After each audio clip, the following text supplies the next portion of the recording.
Hey there, everybody. Brian King here. Thank you for joining me live. I've given this video a provocative title, hoping that it will get some attention. I usually don't use language like that, at least not in my public life. But I think this is a very important topic considering that school has just started. And depending on what grade your kids are going into, there can be some pretty heavy assignments, some new concepts that are difficult, a lot of homework coming home, and causing an unnecessary amount of stress on the family. I'm not sure how much of the background noise you can hear. I apologize. I have no control over that. But in my personal opinion, homework is not something that should be given to kids with an IEP or a 504 or some learning difficulties. Okay? And one of the reasons that is because by the time our kids get home, they are so exhausted, their executive functions are so tapped out that they need to reboot. You know, if you thought the work was confusing in the classroom, try it at home, because the kids are not functioning as well as they could be, okay? They really need to have the downtime, period. And if you're anything like me, a parent with similar executive function challenges, I'm pretty much useless. Unless there is some subject that you are so awesome at. You know, in my case, I have been a great help to my kids in terms of writing. You know, how to jazz it up better, how to use much more powerful words, much more impactful. But my editing skills are probably as bad as they come. So as far as helping them with punctuation and structure, I'm at a loss. Math, I know I have a math learning disability, you know, self-diagnosed, but for some of the research that I've done, I'm totally at a loss. I need to count it on my fingers, so I can't help my kids with their math homework. And this is typically an expectation of the schools, that you'll come home, your parents will sit down with you and will help you. In my case, not going to happen. You know, or because of my own professional schedule, some of my clients like to work in the late afternoon or evening, so I'm unavailable. So this is what I've done. When the homework comes home, if my child doesn't understand it, and if I don't understand it and can't help them, I will write a note back to the teacher explaining why help at home is unavailable. You know, very tactful, you're not complaining, you're just saying that bringing the work home is not the best use of your child's time because the help they need to understand the concepts correctly just simply isn't there. And you tell them you would appreciate it if your child could receive the needed help during school time. And what I've found over the years is that the teachers will make it happen. You know, it's surprising how much you will get support-wise from the school if you simply ask. You know, there are many parents that will sit there for hours fighting with their children, making things unnecessarily strenuous between them and their child, saying you have to do this, this is your responsibility, we need to get it done, and they haven't asked yet the teacher to say, can you do it all at school? You know, many cases, you know, my kids being some of them, they have a resource class. Now, a resource class is different from study hall. Study hall, the kids on their own. In a resource class, they have staff there specifically to help the children through where they are stuck. You know, they'll sit with them and help work out a plan for tackling the homework. Something that may be difficult for a parent with executive function difficulties.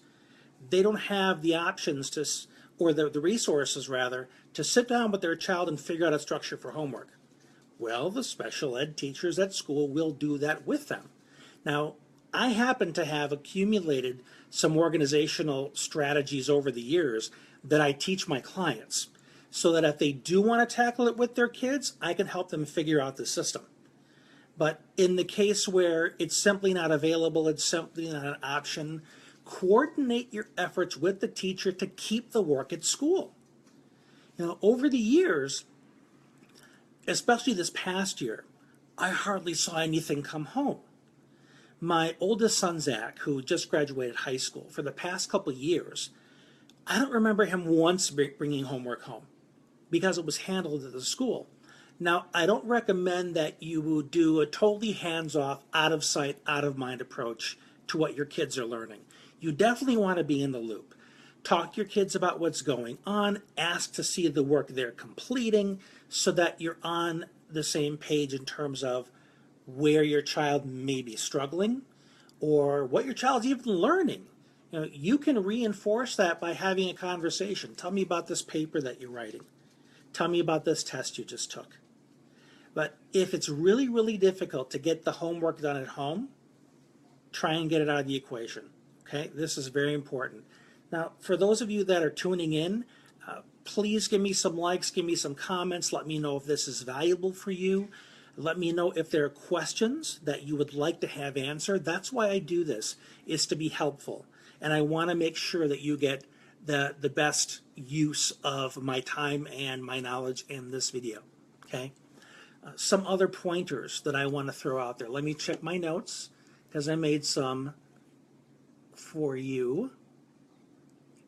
Oh yeah, one thing that our kiddos they may not tell you, but they will definitely demonstrate it, is that they believe that school and work are separate entities, and they do not want the two bleeding together.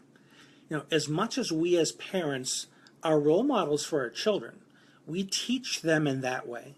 But in terms of sitting down with academics and being their teacher, they often don't want us playing a dual role.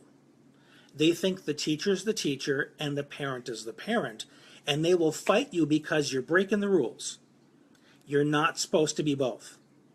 And even though a lot of our kids can't articulate this, they will definitely demonstrate it. They'll fight you on it. So those are some of the key things that are important to understand and, I dare say, respect about what our kids expect. They want the school and the home to be separate. They want the teacher and the parent roles to be mutually exclusive. They don't want you to be both. And when it comes to preparing our kids for the, quote, real world, unless they're an attorney or they have to be on call because they're a doctor or something, their professional and their personal life will likely not bleed into each other. They'll finish work and they will come home. In my case, I've set my life up where pretty much business and personal go together. And I'm cool with that. I've set it up that way. But if your kids are real adamant that school and home must be separate, chances are they're going to seek out a profession that allows that. So let's support them. Let's facilitate in making that happen now so that their needs are met, their strengths are respected, and their weaknesses are not sabotaged. Their weaknesses being after school is done, their executive functions are shot, because if we try and force them to do homework when they are less resourceful, it's just aggravating their self-concept. It's reinforcing that they feel incompetent, they feel stupid, why can't they get it? A lot of it is because we're pushing them to do more during the time when they should be allowed to rest their brain. So you can communicate this stuff to the teachers or anybody else that they work with.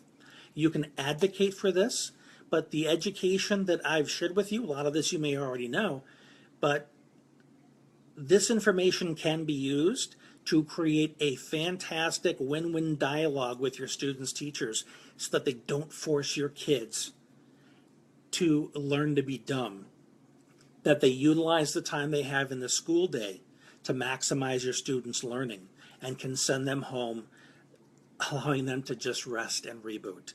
So I hope this has been helpful for you. If so, share it with others.